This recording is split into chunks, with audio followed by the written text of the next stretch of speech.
Борьба с коронавирусом уже больше полугода остается одной из самых злободневных тем. На страже нашего здоровья в этой непростой битве стоят медицинские работники.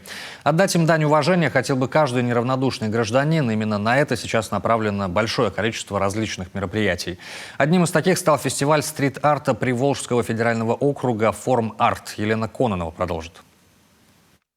Фасад дома номер 29А по улице Крупской в Саранске больше не скучный. Выделиться среди однотипных городских построек ему помогли уличные художники. Теперь здесь красуется граффити со звучным названием «Самопожертвование», посвященное борьбе с коронавирусом. За его созданием стоит работа сразу нескольких молодых творцов. Эскиз создавала студентка Саранского художественного училища имени Сычкова Виктория Фролкина. Ее идею воплотили в формате стрит-арт художники Денис Гришенков и Екатерина Романова.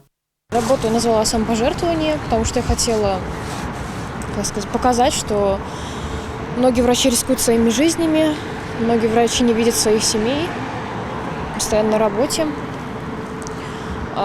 Показала их в виде ангелов, потому что можно их сравнить с ангелами-хранителями. Но эта работа была сделана на основе работы Альбрехта Дюрера. Называется «Архангел Михаил и демоны битвы».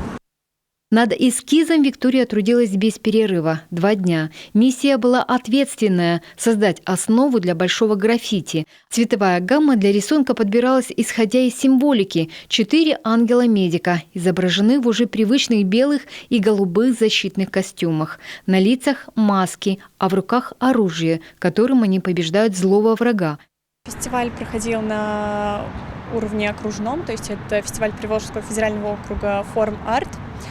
И задача ребят была изначально прислать жюри эскиз, то есть после того, как эскиз был одобрен, выигравшая работа, соответственно, получала поддержку на региональном уже уровне. И, как мы сейчас можем уже видеть, рисунок продолжает жить, теперь он будет находиться здесь.